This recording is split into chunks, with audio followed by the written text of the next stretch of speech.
Greetings and salutations, ladies and gentlemen, and welcome once again to the Storyteller's Corner. I'm your host, Joshua T. Culkins Truergy, also known as Byron of Sidious. Assumed alliances.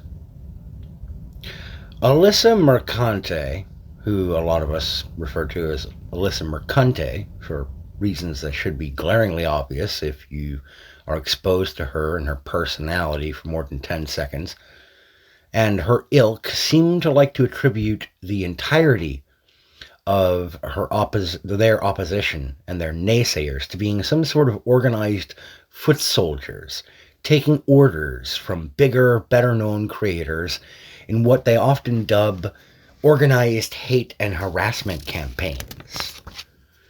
But I suspect that this is largely confession by way of projection.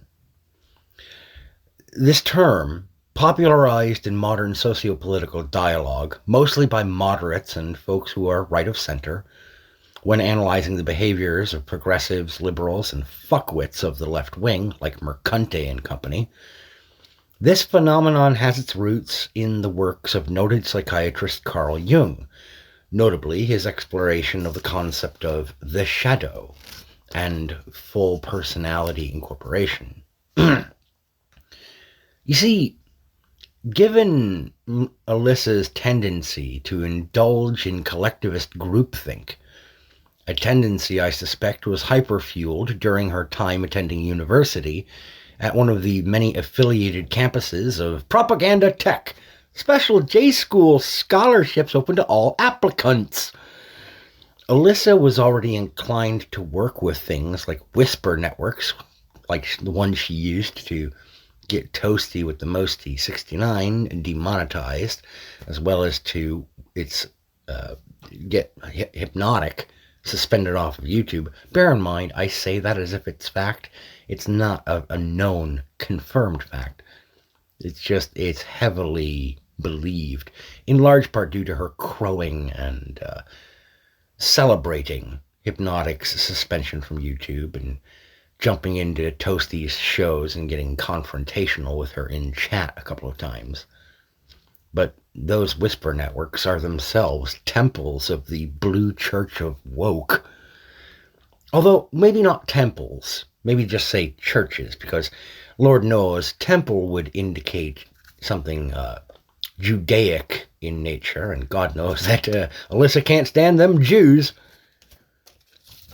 This, however, all combined with Mercante's failure to comprehend or bother trying to engage in Jung's shadow work, it leads to her projecting onto others this accusation centered around that aspect of her own behavior, be it conscious or unconscious, of utilizing groupthink and foot soldiers.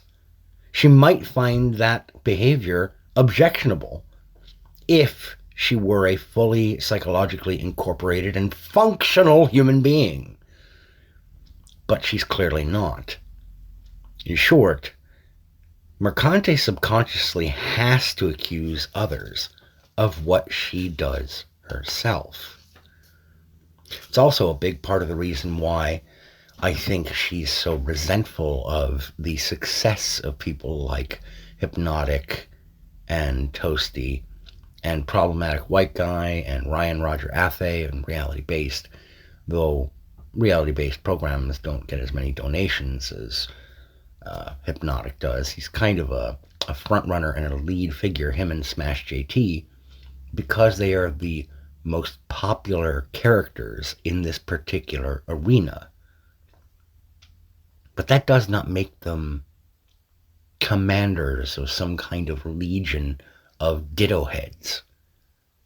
The problem, however, for someone like Alyssa or David Jaffe, or the folks at Sweet Baby Inc., the problem is that that's their methodology. That's how they operate. It's the only thing they understand is collectivist groupthink hammering and indoctrination. They don't have individuation for themselves. And so when they see a group of people who don't agree on everything in lockstep with one another, they don't understand the concept of agreeing in general to certain principles and ideas while still holding disagreement or individual patterns of behavior and response. It's alien to them. They don't understand it.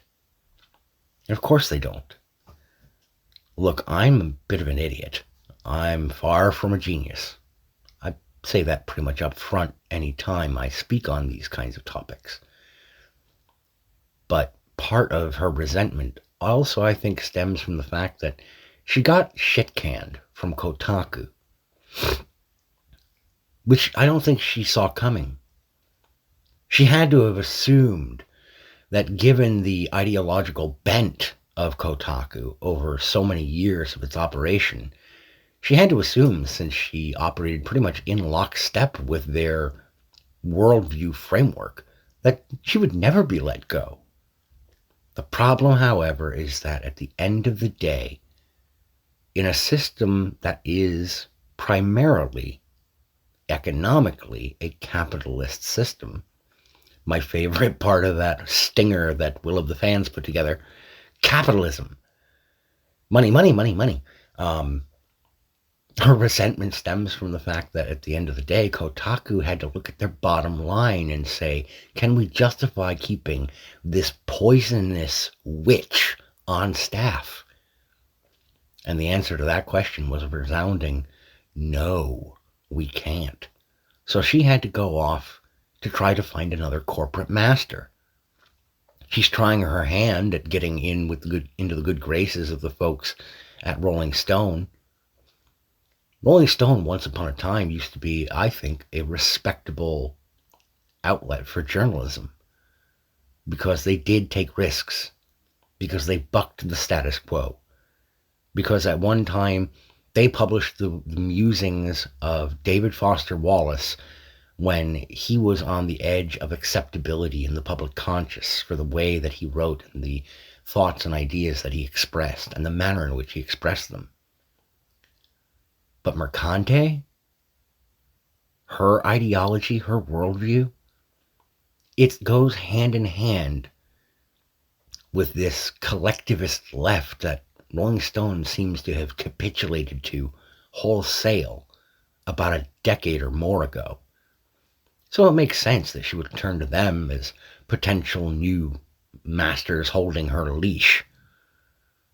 She cannot succeed on her own. She is jealous and resentful of people who can do it on their own. People like Hypnotic and Smash JT and Toasty and Ryan. People who can make a go of it and can rely on a community that will support them so long as they remain honest and authentic. There are heated disagreements amongst members of this fringe creator network, or bigotverse, as Ryan Roger Athay calls it. I prefer John's usage, the fringe creator network, because a lot of folks within that grouping are fringe in that they're on the margins. They don't have a huge audience yet. And some of them, like myself, may never get a big audience. I don't expect I ever will. For the most part, my area of principal concern and focus is books, genre fiction, and a little bit into comic books here and there. Or at least I'm starting to get back into the hobby. My point is, at the end of the day, she hosts a ton of resentment for people who have proven that they don't need to be the lapdogs of ideologically captured and indoctrinated corporations who will not give a tin shit about them. Kotaku cut weight when they got rid of Alyssa because she was costing them too much. She wasn't bringing them any value. She wasn't even bringing them enough attention to make it worth the risk of offending people or losing readership. Because there's nothing very notable about Alyssa beyond the depth of her stupidity and her personal rancor toward those who, quite simply, from my perspective, are just better people. And by the way, I doubt that this missive will ever reach the ears of Alyssa Mercante, but let me ask her this in case she does hear it. How does it feel to be so thoroughly psychologically exposed by a guy who never once set foot to attend a college lecture into a college classroom? I've been in college classrooms, yes. Years ago, when I worked as an overnight janitor on part of a cleaning crew that was hired here and there to do spot cleanings. Yeah, I went and I helped clean a couple of classrooms. So technically I've been in a college classroom, but I've never attended as a student. I do just spend a lot of time reading and trying to learn on my own. Perhaps my grip of the material may not be considered formal or thorough, but Alyssa, I can tell that you've never done a moment's shadow work to figure yourself out and straighten yourself out. You went to journalism school. You went to college for years in order to obtain a degree. You can't even pay to fix the leak in your roof of your apartment. I own my own home and I'm a schmuck. But I have a loving wife and loving kids. And I've always tried to play smart with my money. I am responsible for myself and my family. And I've always tried to be a responsible person and not be so self-indulgent that I find myself scraping out an existence like you are. Schadenfreude is not always a pleasant thing. I often try to recommend people not indulge in it.